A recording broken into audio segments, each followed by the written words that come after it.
गीत नया गाता हूँ टूटे हुए तारों से फूटे वासंती स्वर, पत्थर की छाती में उगाया नव अंकुर, झरे सब पीले पात कोयल की कुहुक रात, प्राची में अरुणिमा की रेख देख पाता हूँ।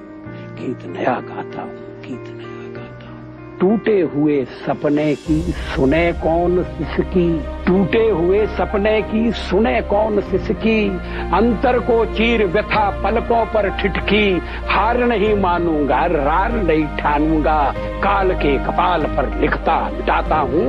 गीत नया गाता हूँ, गीत नया गाता हूँ।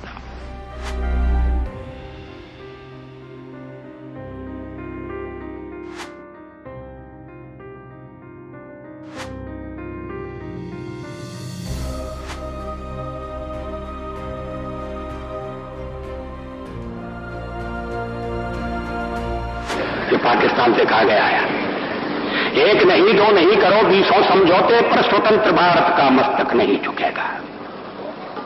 अगणित बलिदानों से अर्जित यह स्वतंत्रता, अगणित बलिदानों से अर्जित यह स्वतंत्रता, अश्रुस्वेद शोणित से सिंचित यह स्वतंत्रता, त्याग तेज तप बल से रक्षित यह स्वतंत्रता, दुखी मनुजता के हित अर्पित यह स्वतंत्रता।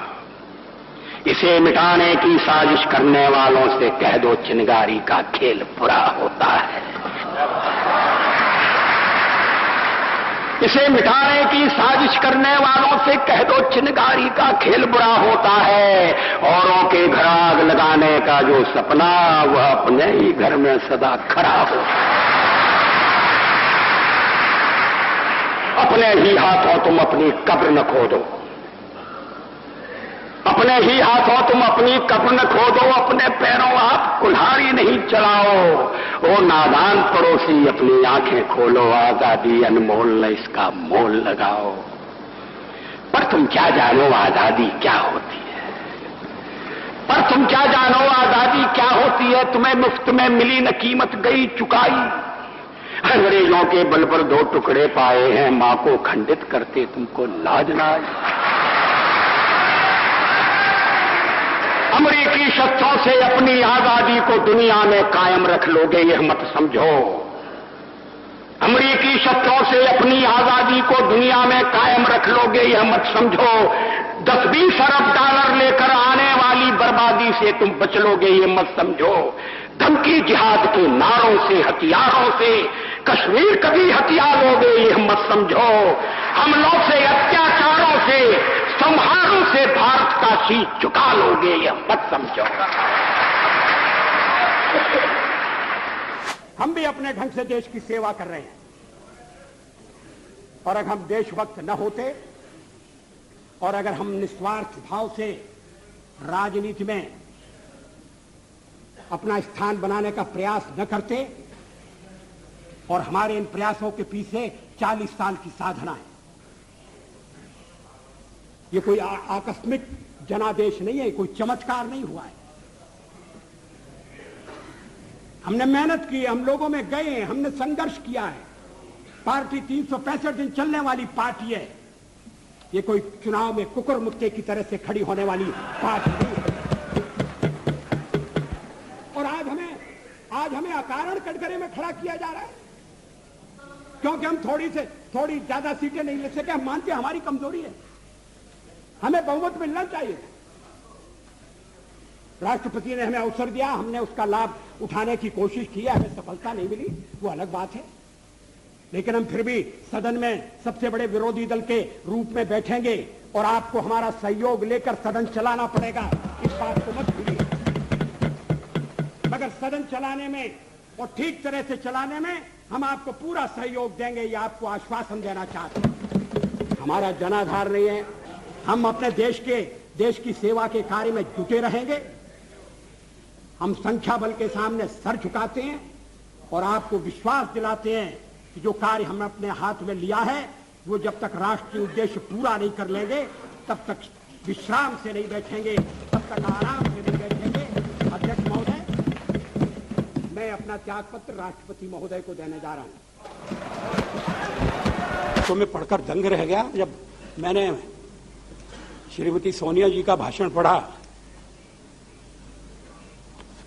उन्होंने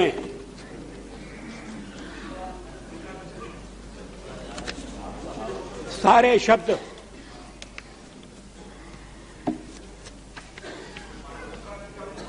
इकट्ठे कर दिए हैं एक ही पैरा में।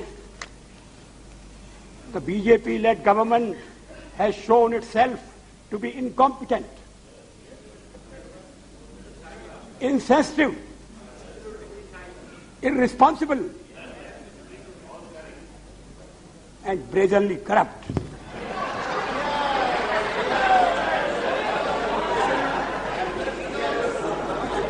राजनीतिक क्षेत्र में जो आपके साथ कंधे से कंधा लगाकर काम कर रहे हैं इसी देश में मतभेद होंगे, उनके बारे में ये आपका मूल्यांकन है?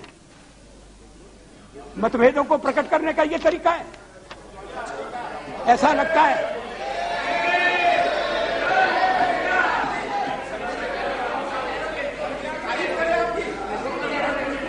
है कि शब्दकोश खोल कर बैठे गए हैं और उसमें से ढूंढ कर शब्द निकाले गए हैं। Incompetent, insensitive, irresponsible. लेकिन ये शब्दों का खेल नहीं है। It is a government that has betrayed the mandate of the people.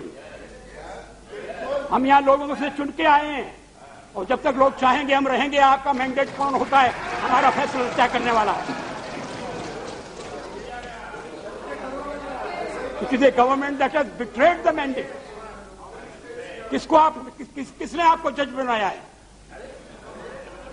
आप यहां तो शक्ति परीक्षण के लिए तैयार नहीं है। अब जब असेंबली के चुनाव होंगे तब हो जाएंगे दो दो हाथ। ये आश्चर्य है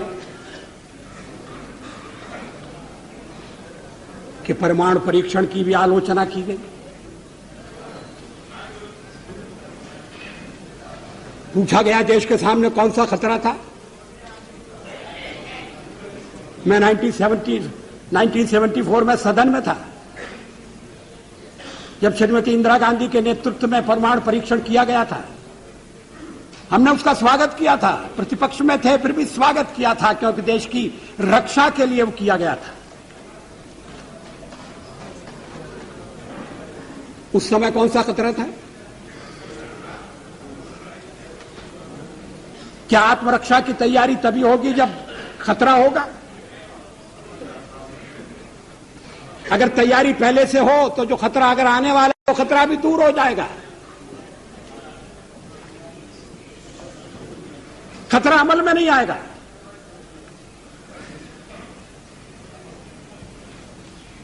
और इसीलिए हमने परमाणु परीक्षण करने का फैसला किया। हमारे कार्यक्रम का अंग है, उसमें लिखा हुआ है।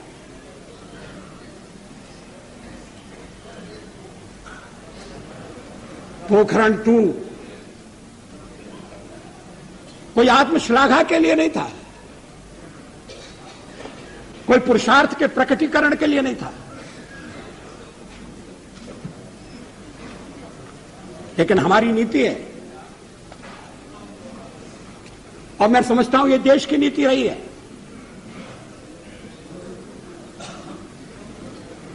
कि मिनिमम डिटरेंट होना चाहिए।